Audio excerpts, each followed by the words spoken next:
Right, so I'm going to call us to order at 5:35. All right, and Shauna's here to take our minutes. That's awesome. Oh, look at that. Hi there. Okay. Is there any visitors' business at this time? All right. Moving on to the consent agenda. I move we pass the consent agenda. That's Elin I'll second. and Louis seconds. All those in favor of approving the consent agenda, please say aye. Aye. Any opposed? Any abstentions? All right. Down to executive limitations monitoring. The first thing is an update on the financial report, which was included in the packet. Anything you want to start us out with, Patrick? No, I think it's pretty well summarized in there, just looking at a remaining fund balance of just shy of 50,000, which is a fairly soft number still. Perhaps the softest of the numbers still around healthcare. There's a lot still in the works there, still working to get sorted out from the future planning time and everything that's being submitted now through DataPath. So that number will definitely change. We likely won't know that number until hopefully early fall, just in terms of the turnaround time from the claims being submitted, et cetera. And that could be the thing that holds up the audit more so than anything else. Any questions? Do you have the same firm planned for the audit as you've been doing it for That's the quite a while? past 1 or 2 years, Howard, that we've had the same auditor. No, I think it's around 6. 6 years, okay, so even before that. Jeff. He'll be here. Rutland. I don't remember where he's out of. Rutland. It is Rutland. It's been a while. Okay. Any other questions regarding the financial report? All right, let's move on. Next is the update on the food service. Again, in your packet. Yep. Do you have anything? Self-explanatory? Yeah. All right. Any questions? Louis? I'm just curious if this is about where we expected to end up in terms of the debt carrying forward. Is it pretty close to what you expected now? The what? The $179,000 in the red, essentially.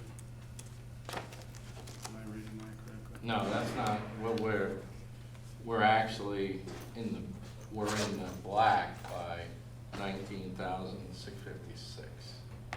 Okay. See it below there? Yep. Second line up. And so that is about what you expected? A little lower, yep, at this point.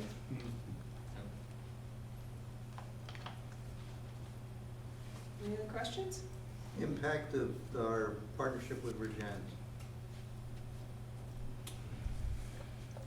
It helped us some, in some respects, financially. We're changing it around a little bit this year, so we'll not be using their employee next year. We're just gonna use our employees, and we'll share them next year. Yeah.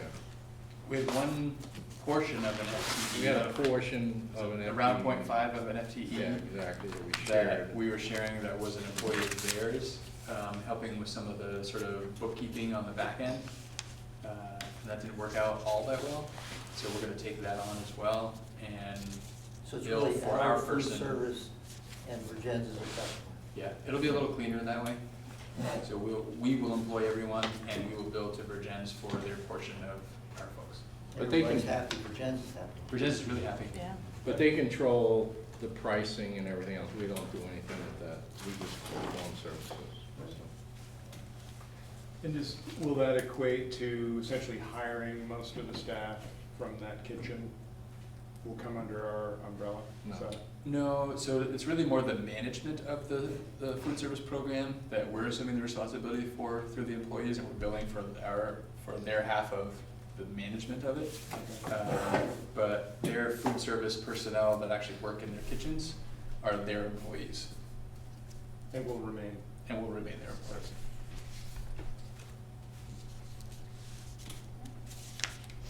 Any other questions? All right. The next item is a discussion item on the change of in interpretation for 2.7, and it's specifically around the length of contracts. Masterfully done. 3 words, totally, I don't know whose idea it was, but I'm impressed. So this came about, so to remind everyone of the context, in 2.7 I had to report non-compliance because of the length of the contracts. We have some contracts that are longer than Yeah. 1 year, and the policy says nothing longer than 1 year. Originally, the thinking was, well, let's change the policy language to allow for multi-year contracts so that we can be in compliance, which had complications. And as I went back and did a little bit of digging to see what's happening in other places that use policy governance, what I noticed was in their interpretation, they included without board approval. So we don't have many multi-year contracts. So for the handful or a couple of handful of multi-year contracts that we have, we will just seek prior board approval before agreeing to those. And then that's a simple change to the interpretation. We don't have to change the policy. And I felt like that was an alternative approach that made sense. So I thought I'd bring it here. The interpretation is mine to interpret. But I thought it would make sense to have that brief conversation here to see that change in the interpretation made sense for this group. And then we sort of roll that forward into MAUSD.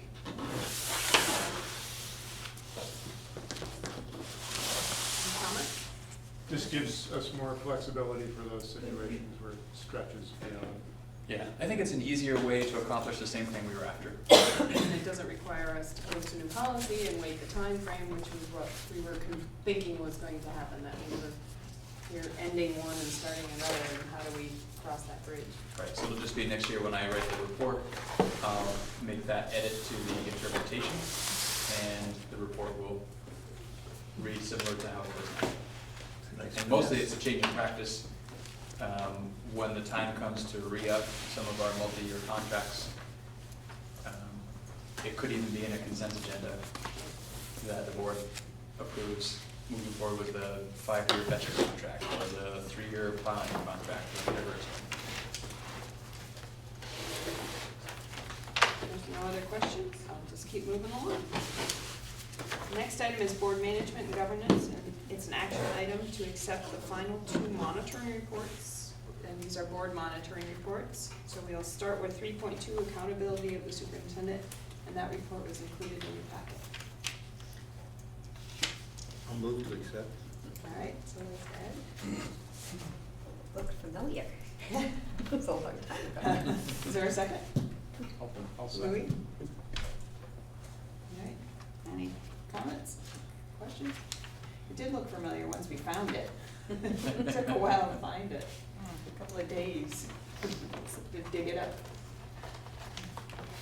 All right, all those in favor of accepting the monitoring report for 3.2, accountability of the superintendent, please say aye. Aye. Any opposed? Any abstentions? All right, the next one is to accept the monitoring report for 3.3, delegation to the superintendent. Is there a motion? So moved. Ewan? I can second. And Kristen, second. All right, any questions, comments, concerns? All right. All those in favor of accepting the monitoring report 3.3, delegation to the superintendent, please say aye. Aye. Any opposed? Any abstentions? Okay, I don't believe we need an executive session. Is there any public comment at this time? Okay. Or law. Oh, I don't think we have the meeting evaluation to, anyone to fill it out, so we're gonna skip our last meeting evaluation. And I'll entertain a motion to adjourn our So final moved. EC. So moved. Ewan with a second from Louis. All those in favor of adjourning our meeting at 5:43, please say aye. Aye. Any opposed? Any abstentions?